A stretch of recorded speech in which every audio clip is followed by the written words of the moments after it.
damos gracias a Dios por la oportunidad de encontrarnos una vez más en este programa y en este día, hoy martes 7 de mayo. Bienvenidos a su programa Dialoguemos Nuestra Fe. Nos encontramos aquí dándole gracias a Dios por este día que nos permite vivir y encontrarnos para compartir juntos la fe. Aquí, bajo la dirección de Monseñor Óscar Urbina, en las instalaciones de nuestra emisora, en el Templete Eucarístico, en el barrio del Barzal, para todos los que nos escuchan y nos sintonizan en Villavicencio y hasta donde nuestra señal lo permite, y aquellos que nos escuchan también por internet. Saludamos al Padre William. Buenos días, Padre. Muy buenos días, Padre Juan Andrés. Qué alegría de nuevo en nuestro programa Dialoguemos Nuestra Fe. Y un saludo a todos nuestros oyentes en todos los rincones de la arquidiócesis y también fuera de ella, porque tengo entendido nuestra señal llega hasta bastante lejos. Efectivamente, Padre. Entonces vamos a iniciar nuestro programa pidiendo la luz del Espíritu Santo.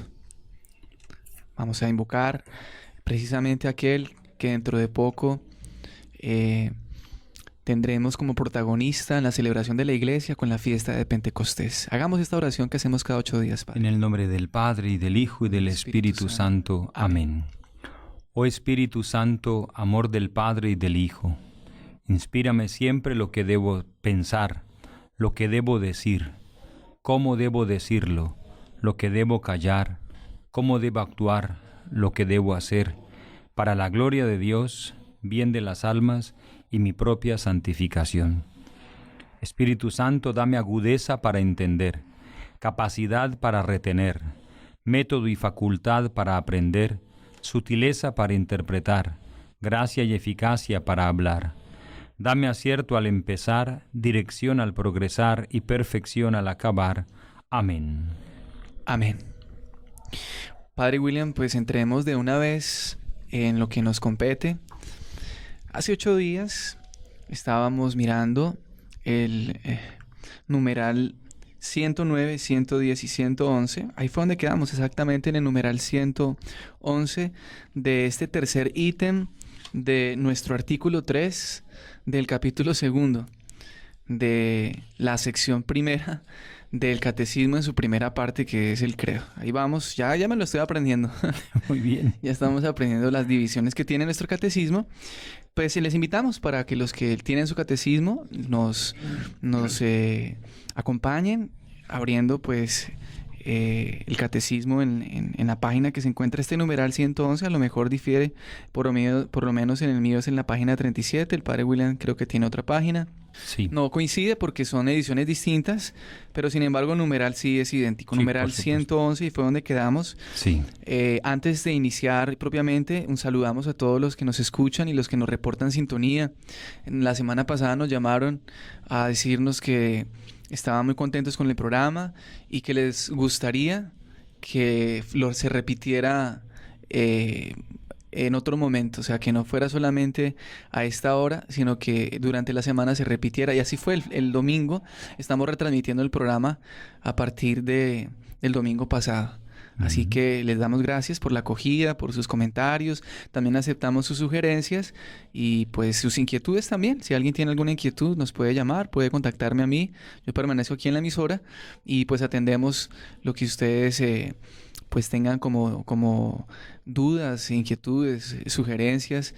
Las acogemos y si las podemos resolver, si las podemos nosotros incluir dentro del programa, con mucho gusto las atenderemos. Entonces vamos al numeral 111, donde se nos habla de 3 criterios de interpretación de la Escritura, recordando que estamos viendo este ítem del Espíritu Santo, intérprete de la Escritura, que es necesario ver la intención de los autores sagrados, tener en cuenta su condición cultural, el género en que fue escrito el libro sagrado.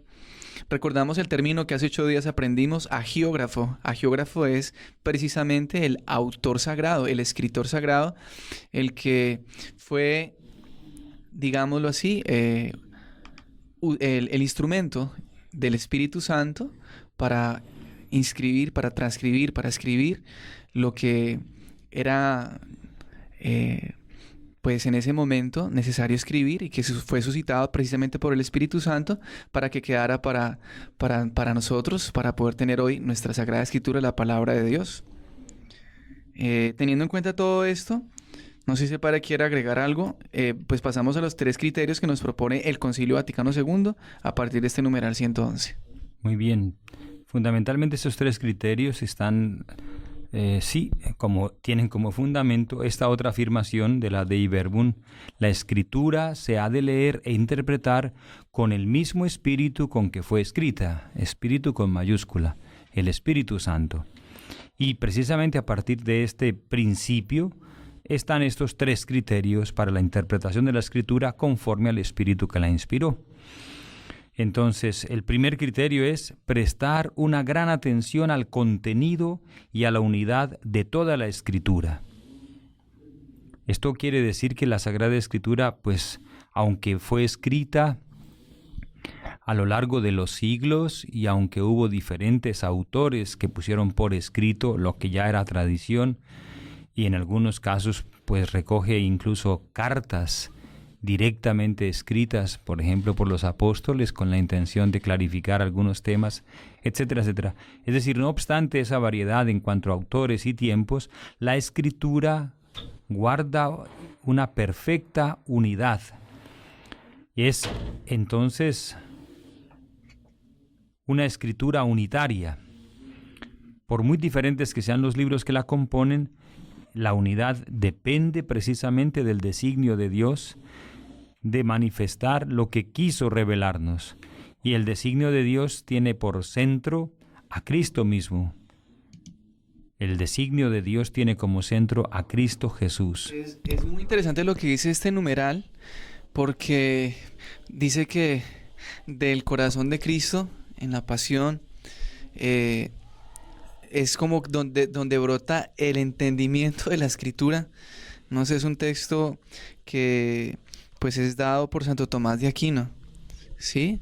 Es desde el corazón de Cristo traspasado en el momento de la pasión, ¿sí? Fue abierta la Escritura, dice, porque antes de la pasión la Escritura era oscura, pero la Escritura fue abierta desde la pasión, porque los que en adelante tienen inteligencia de ella consideran y disciernen de qué manera deben ser interpretadas las profecías. Parece una afirmación muy hermosa de este gran hombre sabio y doctor de la Iglesia, Santo Tomás de Aquino. Y gran hombre de fe, para interpretar precisamente uno de los pasajes más conmovedores del Nuevo Testamento, que es el momento de la pasión, cuando el corazón de Cristo es traspasado precisamente. Ya los padres de la Iglesia en los comienzos de la fe, describiendo ese pasaje, decían que de la Iglesia, que del Cristo dormido en la cruz se tomaba la alegoría de Adán, ¿cierto? Ajá. En el paraíso. Adán dormido en el paraíso, de su costado Dios sacó a Eva. Ahora, de Cristo, el nuevo Adán, dormido sobre la cruz, el Padre ha sacado la Iglesia. Y la Iglesia justamente con sus sacramentos. Ahora bien, los sacramentos no se circunscriben en la Iglesia a los 7 sacramentos, sino que la Iglesia es sacramento de Cristo. Y por lo tanto, la interpretación de la Escritura hace parte de la sacramentalidad de la Iglesia. Cuando Santo Tomás entonces dice que es del corazón abierto del Salvador, que se abre también para nosotros la interpretación y el entendimiento de la Escritura, pues me parece que se refiere justamente a esa realidad sacramental de la Iglesia, porque es siempre bajo la acción del Espíritu Santo que la Iglesia obra en los sacramentos, y es bajo la acción del Espíritu Santo que las Escrituras han sido escritas, elaboradas, y han de ser entonces leídas e interpretadas. Por eso hay una perfecta correspondencia en esa citación de Santo Tomás de lo que ya los evangelios describen acerca de ese momento de la pasión, cuando Cristo es traspasado y de su costado brota sangre y agua. Como digo, los sacramentos de la Iglesia, y parte de la sacramentalidad de la Iglesia es la palabra de Dios. Vamos entonces, Padre William, con el segundo criterio de interpretación que nos propone el Concilio Vaticano II y que está consignado aquí en el numeral 113. El segundo criterio es leer la Escritura en la tradición viva de toda la Iglesia. Es decir, se trata propiamente de no dejar que la Escritura sea parcialmente interpretada, sino que en el corazón y en el seno mismo de la Iglesia se encuentra la capacidad de interpretar la Escritura, pero en la iglesia que es toda, la iglesia que es católica.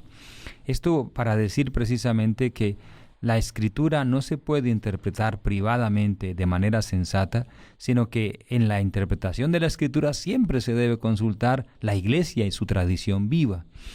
Esto me parece útil cuando pensamos en aquellos momentos o aquellos pasajes que resultan más o menos difíciles de entender, un poco a veces oscuros en la Sagrada Escritura, y donde alguna persona podría ser tentada de dar una interpretación pues muy suya.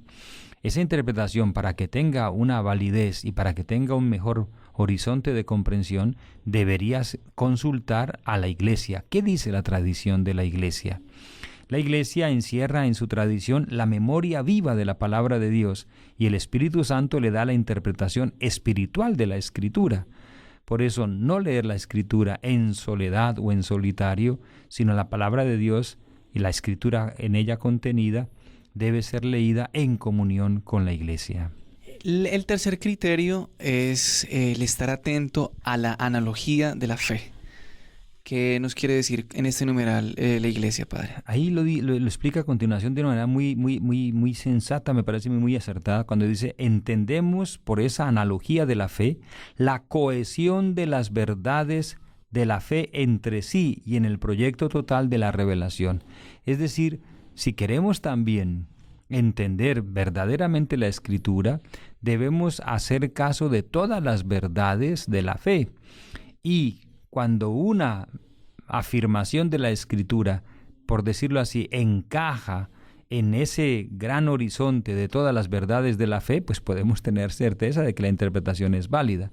Pero, precisamente si se aparta de esa cohesión de las demás verdades de la fe, entre las cuales aceptamos también una jerarquización de las verdades que ya hablamos en pasado, entonces, si se aparta de esa cohesión y de esa jerarquización, debemos entender que esa enseñanza que alguno está tratando de extraer de la Escritura es muy posiblemente errada. Esto de prestar atención a la analogía de la fe significa que tenemos que usar el contexto, no solo en la Escritura, sino en la interpretación de la Escritura.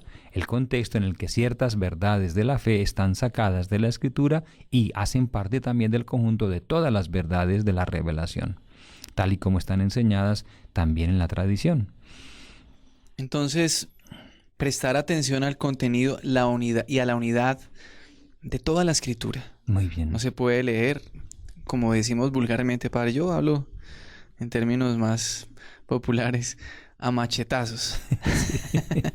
Muy bien, sí. No se puede leer a machetazos porque es entrar en fundamentalismo, que es precisamente una de los, digamos, de las debilidades que tienen algunos de nuestros hermanos separados, de coger la Biblia así como por apartes, como por versículos aislados y no teniendo en cuenta toda la unidad de la Escritura.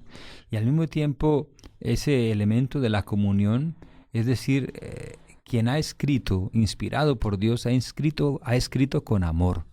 Quien interpreta, si de verdad lo está haciendo con el Espíritu de Dios, debe interpretar y leer con amor lo que otros han escrito con amor. Es decir, amor en el sentido de ese deseo de estar en comunión y de participar de una verdad que no separa, sino que conduce a la comunión. Es impensable que yo diga que tengo la verdad y uso la Escritura entonces para estar contra los hermanos o para apartarme de los hermanos.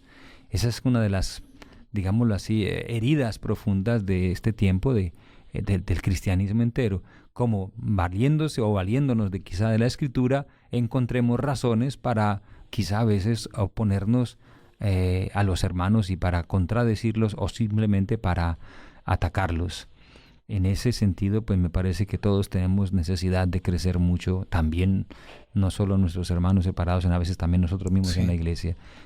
La Escritura debe ser leída con sentido de amor, con sentido de unidad y buscando precisamente la verdad que une, no unas verdades que justificarían mis deseos de apartarme de la comunión. Bueno, el segundo criterio, entonces recordamos, la Escritura se debe leer unida precisamente dentro de esa unidad, valga la redundancia, a la tradición viva de toda la Iglesia. Uh-huh. Y tercero, tener en cuenta la analogía de la fe. La cohesión de las verdades. Sí, exactamente.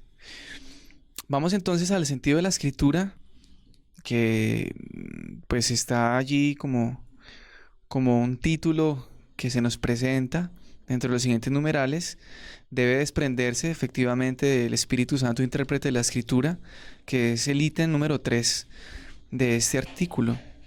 Y es bien interesante, o sea, nos presenta aquí, yo diría que estos numerales son como muy catequéticos, es decir, casi que muy gráficos y esquemáticos, Sí. porque a pesar de que no dice 1, 2, 3, de todas maneras nos presenta cosas puntuales como divisiones en este sentido distintas formas en que debe tenerse en cuenta tanto la interpretación de la escritura, ahora lo que vamos a ver, el sentido de la escritura. Dice aquí en numeral 115 que se pueden distinguir, según una antigua tradición de la iglesia, dos sentidos de la escritura, el literal y el espiritual. Y a estos, a su vez, este último tiene una subdivisión, que el espiritual encuentra el sentido alegórico, el moral y el anagógico. Entonces, si pudiéramos hacer como un cuadro, aquí por lo que estamos en radio, pues no podemos hacer esto gráficamente, pero cada uno hágase como ese esquema mental, es decir, podemos hacerlo A y B. Y el B tiene una subdivisión en 1, 2 y 3, que es lo que vamos precisamente a compartir. Entonces, empecemos, padre, con el sentido literal de la escritura. Ese es el que, como su nombre lo indica, tiene que ver con el significado de las palabras tal y como se presentan. Significado literal de las Sagradas Escrituras quiere decir es qué lo que esa palabra significa o esas palabras significan. Es el sentido significado por cada una de las palabras de la Escritura y por todas las palabras de la Escritura. Y esto lo ha descubierto la exégesis, que sigue las reglas de la justa interpretación. Todo el sentido y todos los sentidos de la Sagrada Escritura, todos los sentidos de la Sagrada Escritura se fundan sobre el sentido literal. Es decir, cuando se trata de interpretar, primero hay que ir a lo que dice. ¿Qué es lo que dice? ¿Qué es lo que dice expresamente, no? Ahora, a veces lo que dice expresamente puede empezar a resultarnos motivo de duda o quizá de confusión. Entonces, empecemos a comparar este sentido literal de esa afirmación con otras expresiones u otras afirmaciones que nos ayuden a comprender todos los alcances de esa primera afirmación. A ver si con un ejemplo de pronto nos ayudamos. Sí. El Señor dice: si no coméis mi cuerpo y no bebéis mi sangre, no tendréis vida en vosotros. Y eso ya en su tiempo, según narra el Evangelio de Juan, le resultó escandaloso a los oyentes. Estamos hablando del capítulo 6 de San Juan. Exactamente, sobre todo el discurso del pan de vida, que se origina en un hecho, el hecho de que Jesús está hablando y los oyentes se le escandalizan. ¿Qué lenguaje tan duro es este? Y muchos empiezan a ir. Y Jesús entonces empieza a aclarar todavía más y nuevamente repite eso. Si no coméis mi cuerpo y no bebéis mi sangre, no tendréis vida en vosotros. Esa es una afirmación categórica y hay un sentido literal. Esas palabras quieren decir eso. Es decir, Jesús está hablando de su sangre y está diciendo que su sangre es verdadero alimento, es bebida, y que su cuerpo, su carne, es verdadera comida. Ahí el sentido no puede ser más literal y así lo es. Así es interpretada. Viene entonces el problema de una exégesis que quiere decir, bueno, ¿eso es simbólico o eso es verdadero y real? Algunos dicen, eso es simbólico. Jesús lo que quiere decir es que tenemos que estar unidos a Él, por ejemplo. Y entonces el pan es símbolo de esa unión. El pan consumido en el nombre de Cristo sería el símbolo de esa unión con Él. Eso es un sentido simbólico que algunos le dan a esas afirmaciones. La Iglesia, muy claramente, desde el principio, a esas expresiones de Jesús les ha dado un valor y un sentido literal. Lo que dice, eso es.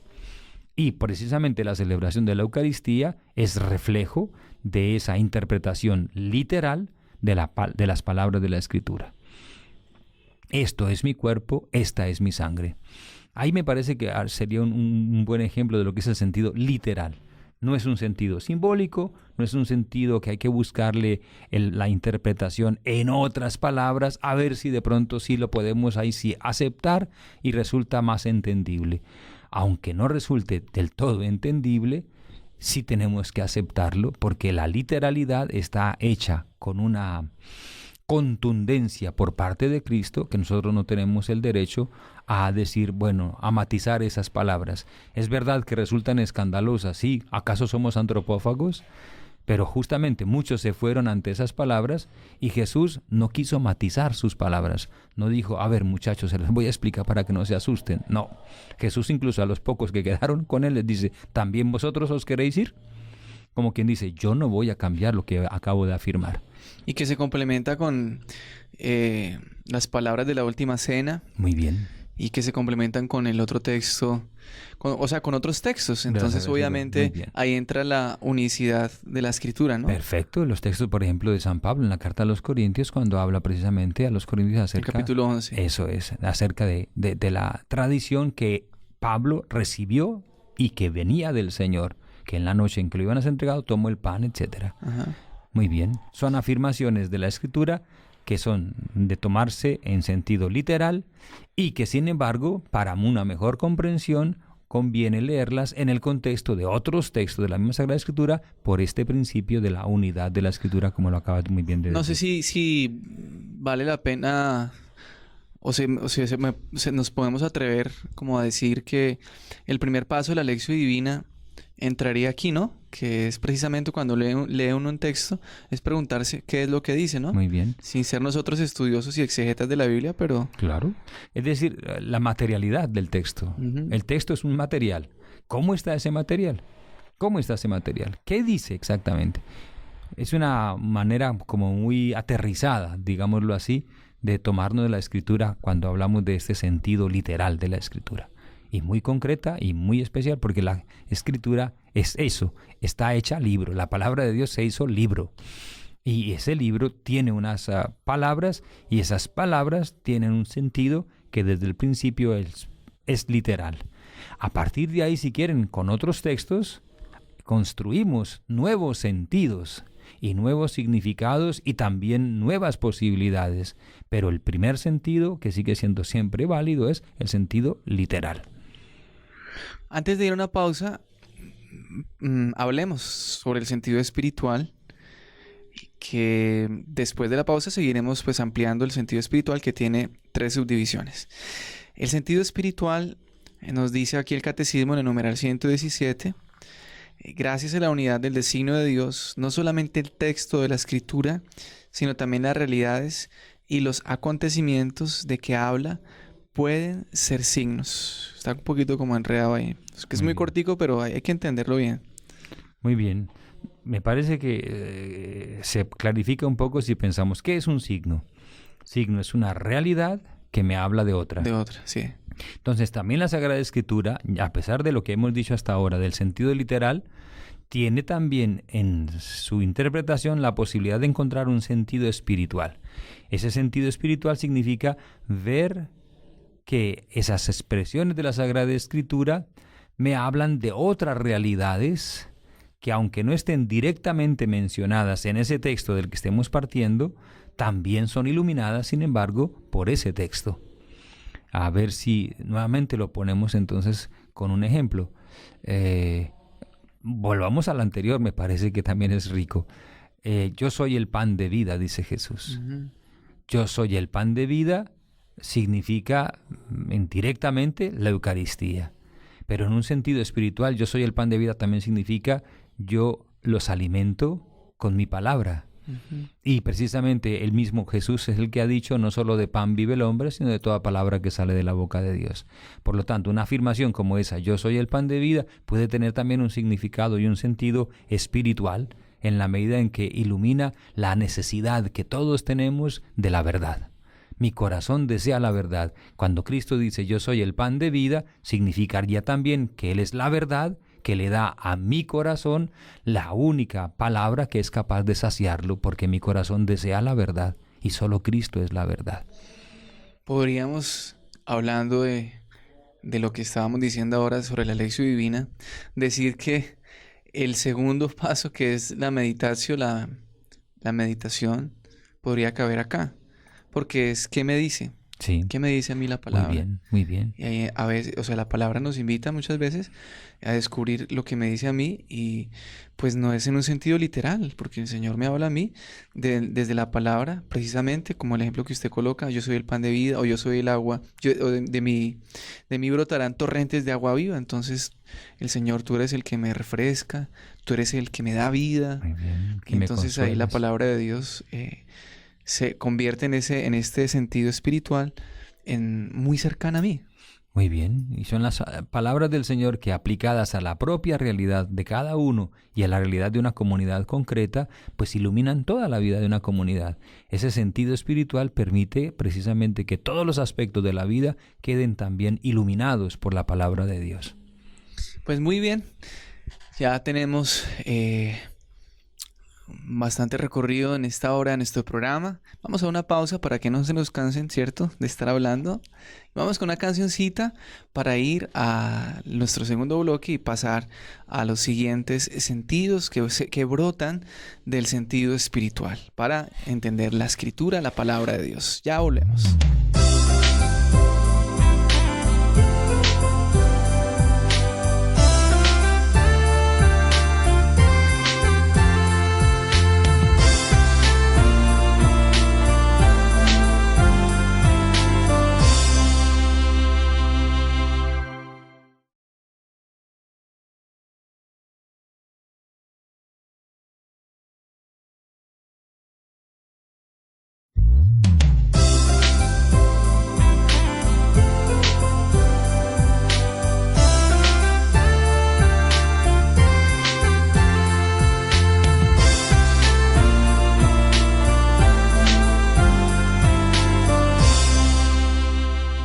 Continuamos entonces en este programa de hoy en el que estamos estudiando el sentido de la escritura.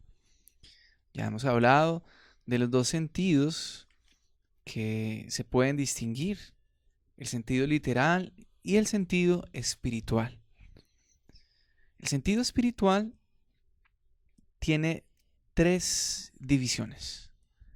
El sentido espiritual nos habla de tres formas desde las cuales se puede mirar lo que la palabra de Dios quiere decirnos.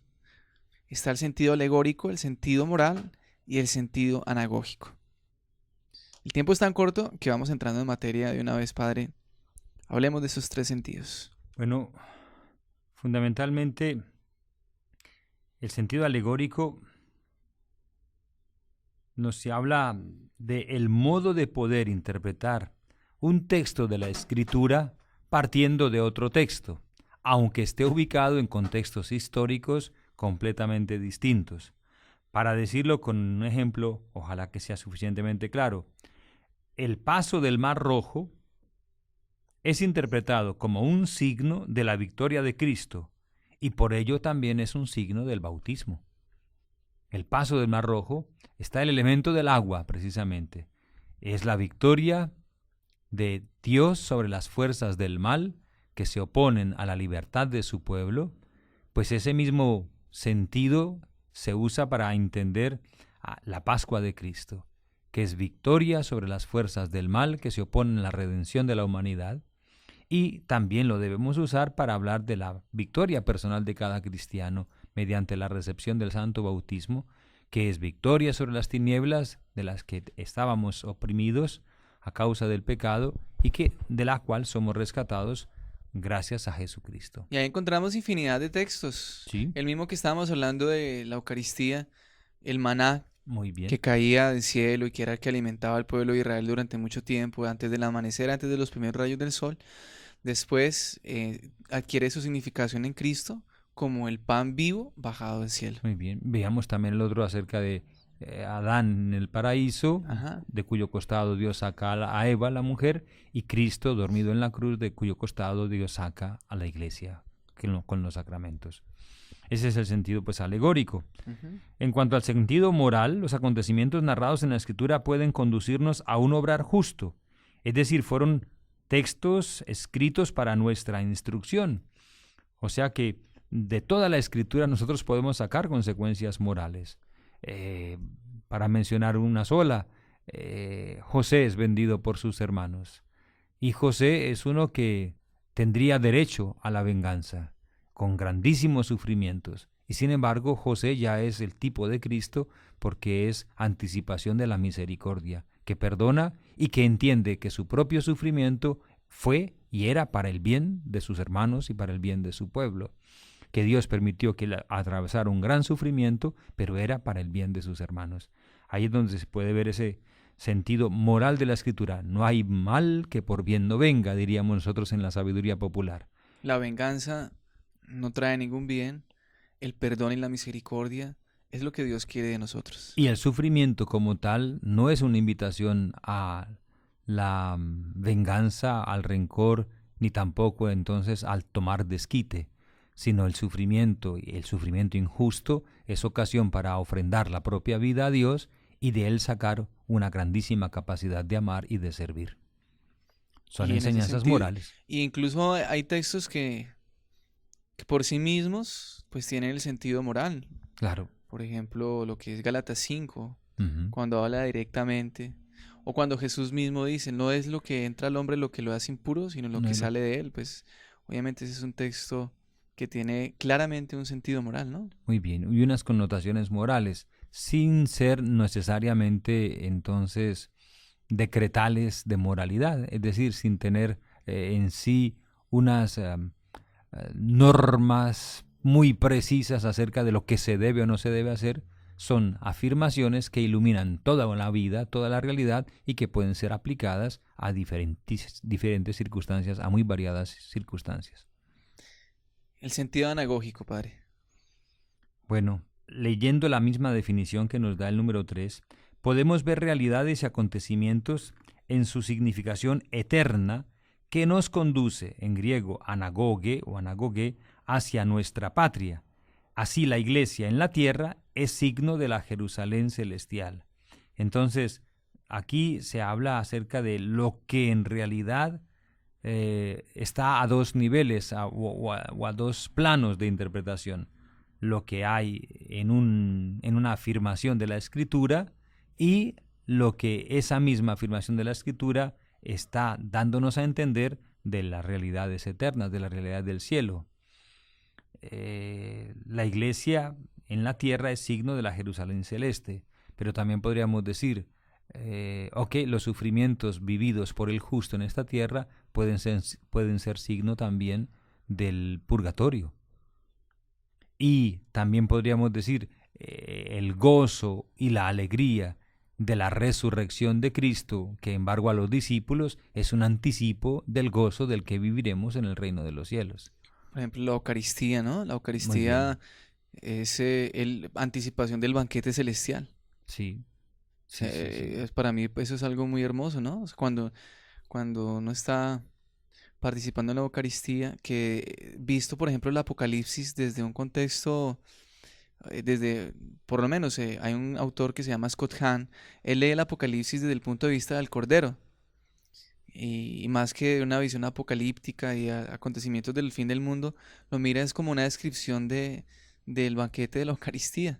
Entonces, lo que dice acá, ¿no? La iglesia en la tierra, sino la Jerusalén celestial, pues bueno, la iglesia vive aquí en la tierra el pan vivo bajo el cielo, el banquete, la Eucaristía, la tradición de que Jesús dejó en la última cena, su cuerpo y su sangre que entregó en la cruz para nuestra salvación, son ya una pregustación de ese banquete celestial. O lo mismo las bodas, ¿no? Cuando se habla de las bodas, de la esposa que espera a su esposo para las bodas, es la iglesia que espera al esposo para esas bodas definitivas en el juicio final. Pienso, padre, que estos ejemplos también cabrían ahí, ¿cierto? Perfectamente, perfectamente.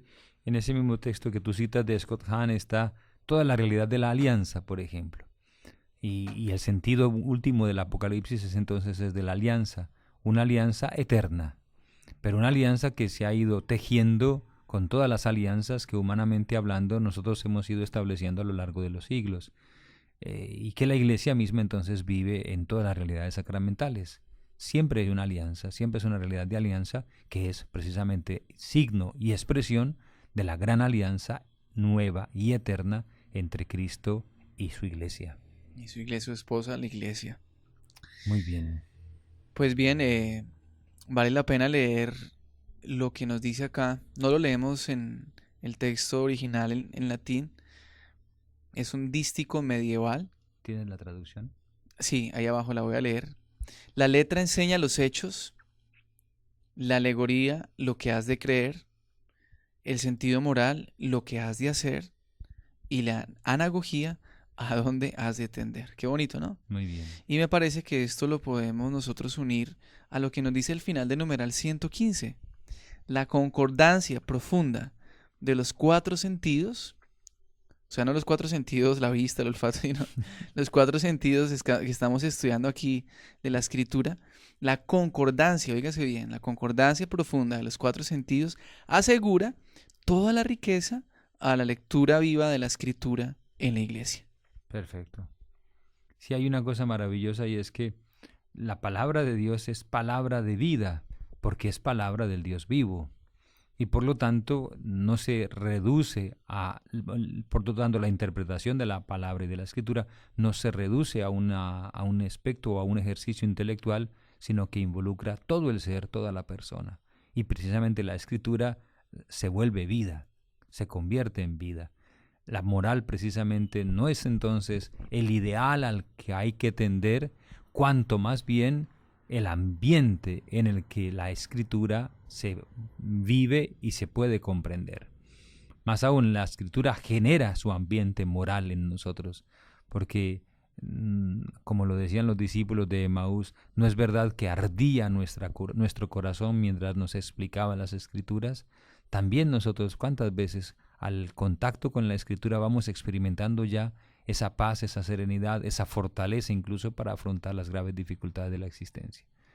Por lo tanto, la moral no solamente se reduce, repito, a normas, cuanto a un ambiente espiritual, pero también muy concreto y material, aún emocional, me permitiría decir, en el que vemos cómo el Señor manifiesta su voluntad en nuestra vida y nuestros actos pueden reflejar su voluntad salvífica.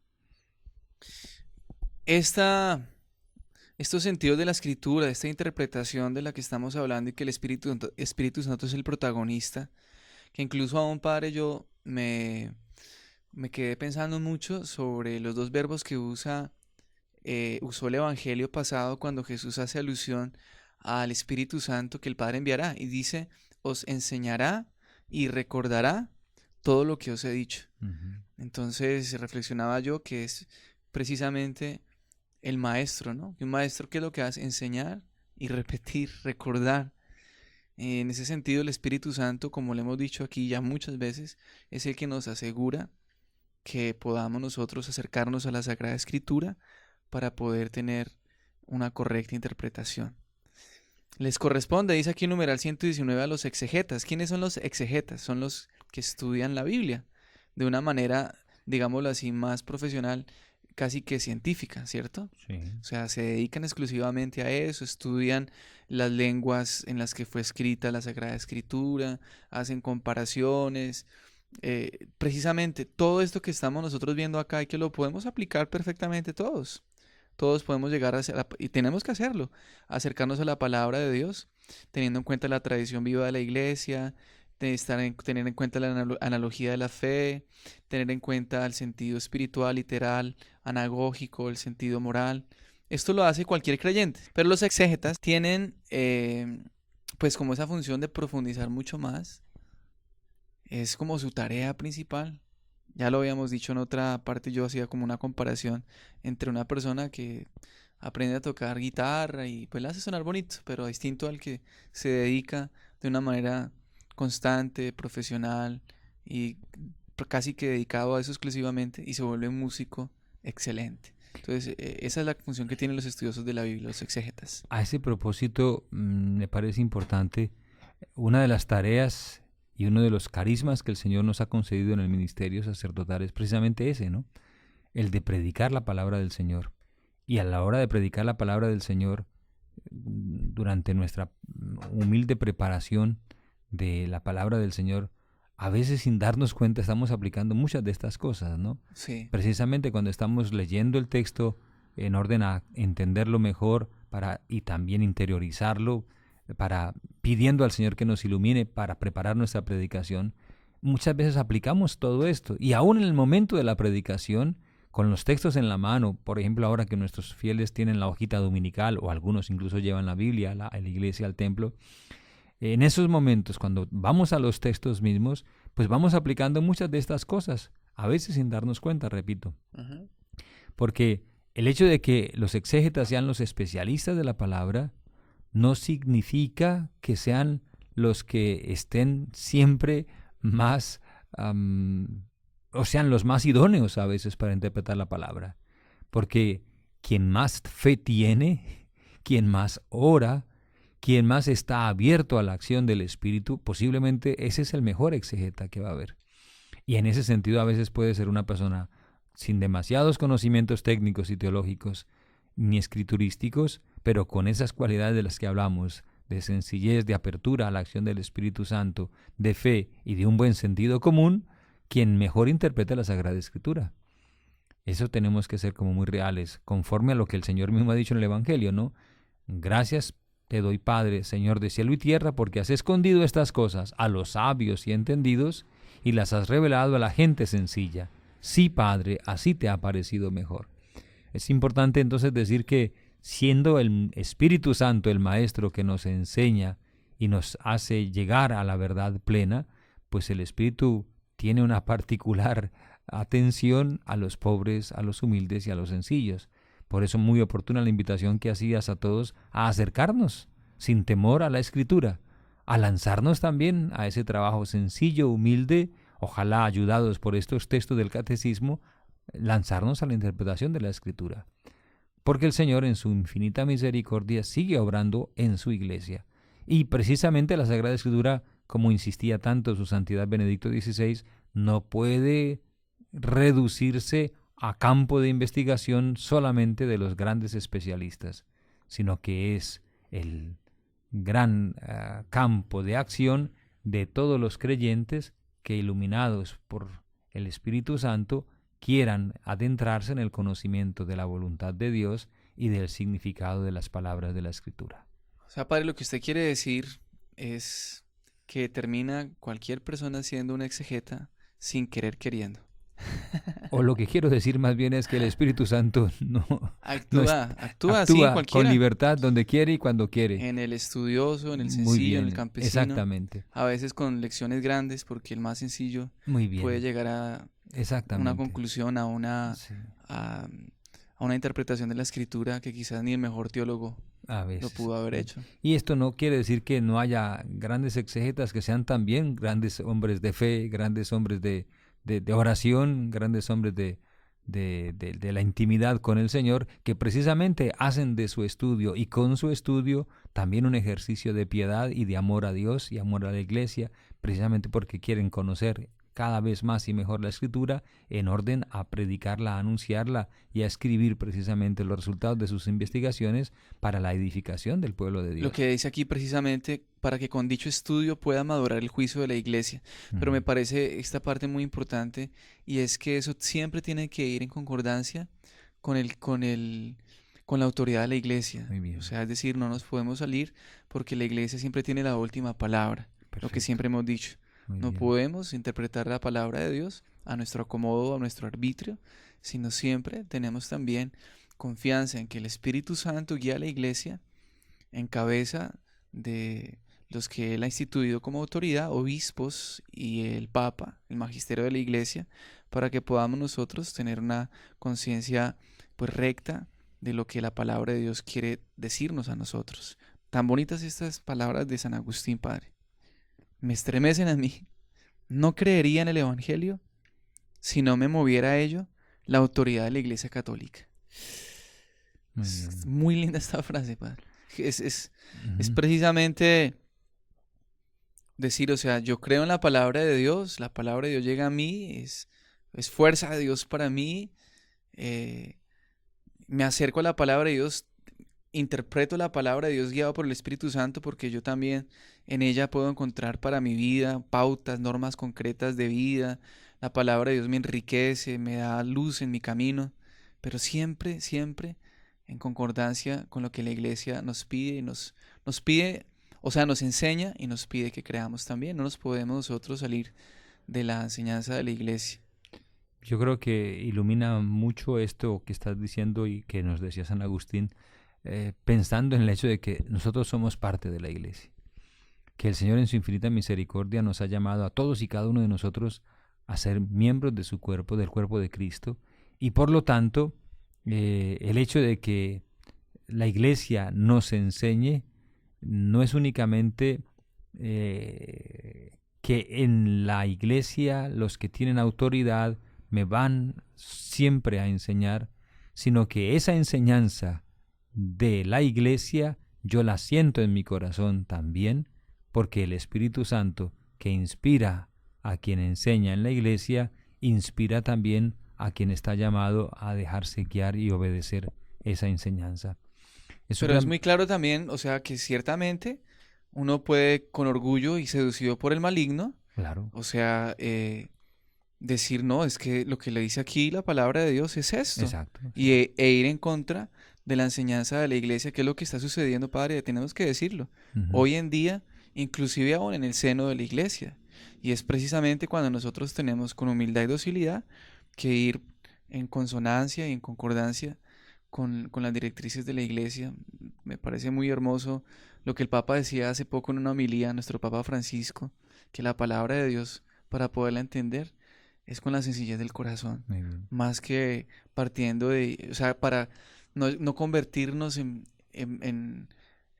no convertir como la vida, nuestro cristianismo, en ideologismos. No sé, no recuerdo las palabras exactas, pero era como decir eso. Se necesita siempre la sencillez del corazón y la humildad para también yo creer con la iglesia, Eso es. como miembro de la iglesia, sabiendo que yo también soy iglesia, pero con lo que la iglesia enseña en su tradición viva, en la enseñanza del magisterio y la comunión con el Papa y con los obispos. Me parece que tú mencionas, por ejemplo, bueno, episodios que últimamente hemos vivido en nuestra iglesia también colombiana, cuando algún teólogo, por ejemplo, ha hecho afirmaciones demasiado negativas acerca de la interpretación, por ejemplo, del papel de la Santísima Virgen María en el contexto de la historia de la salvación. Y ahí donde justamente se ha visto una reacción de la iglesia en su autoridad frente a esas afirmaciones, pero cuando la iglesia ha precisamente puesto claridad y ha actuado con mucha, aún diría yo, energía, llamando al orden a la persona que ha hecho esas afirmaciones, ha consultado justamente el sentido que Dios mismo ha dejado en el corazón de los creyentes, especialmente de los más piadosos, de los más devotos y de los más humildes, el pueblo. Precisamente aquellas afirmaciones contra la Santísima Virgen María herían profundamente, sobre todo, la sensibilidad de los más humildes, de los más pequeños, de los que en verdad el Espíritu Santo ha llamado a ser los primeros protagonistas del amor a esas verdades. Y por eso me parece que la intervención de la autoridad en la iglesia era justamente tratando de salvaguardar el derecho que los sencillos, que los humildes tienen a creer sin ser escandalizados por quien, pretendiendo entonces una sabiduría que estaría solamente al alcance de él y unos poquitos, quiere negar aquellas verdades que el pueblo con humildad desde siempre ha conocido y que la iglesia en su autoridad siempre ha enseñado. Me parece que ese es uno de los casos en los que se ve esa coincidencia perfecta entre la enseñanza de la iglesia en su más alta jerarquía y lo que los humildes en su corazón normalmente piensan y entienden y creen. Repitamos esta frase de San Agustín, Padre, tan hermosa. No creería en el Evangelio si no me moviera a ello la autoridad de la Iglesia Católica. Muy bien. De la Iglesia de Cristo, que es la Iglesia universal, que es la Iglesia santa y católica, en la cual Él ha dejado precisamente a los apóstoles como garantes entonces de que su enseñanza iba a ser transmitida siempre con fidelidad, porque a ella le confió, a esos apóstoles les confió el depósito de la fe. Por eso hay que orar mucho para que el Espíritu Santo siga actuando en la iglesia, en los teólogos, en los estudiosos de la Biblia, en los exégetas, que siga actuando en el magisterio de la iglesia, que nos siga guiando. Y cada uno también con sencillez, ahora que se acerca la fiesta de Pentecostés, podamos con el corazón abierto decirle: Espíritu Santo, ven, guíame, ilumíname. No hay que tener miedo a acercarse a la Escritura. Yo hace poquito, padre, me encontré otra vez con una persona que me dijo: es que yo no volví a leer la Biblia porque yo la leo y no la entiendo. Uh-huh. Es precisamente como lo que usted dice que nos hace caer en cuenta. Para aquí varias veces me ha corregido, yo como que todavía no acabo de entender que la palabra de Dios es no para gente súper intelectual, sino es precisamente para los sencillos.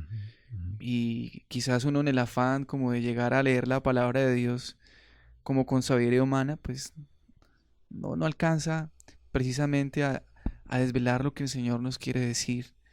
Es con humildad y con sencillez.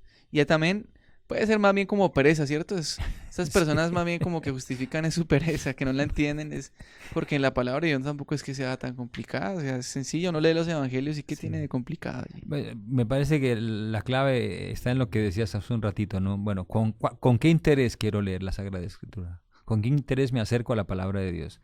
Quiero llegar a ser también entonces un gran enseñante de la Escritura, quiero ser un gran estudioso de la Escritura, más aún quiero ser ya un pastor en una comunidad cristiana, quiero ser entonces ya también un dueño, por decirlo así, entre comillas, de la enseñanza de la Escritura.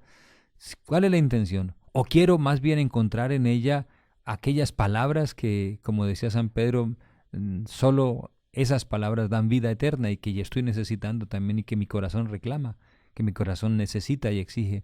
Palabras de vida eterna, palabras que le den firmeza a mi fe, palabras que llenen también de certeza mi conducta, para que yo sea cada vez más y haga cada vez más lo que Dios quiere y pueda salir entonces de las miserias y debilidades en las que a veces nos encontramos.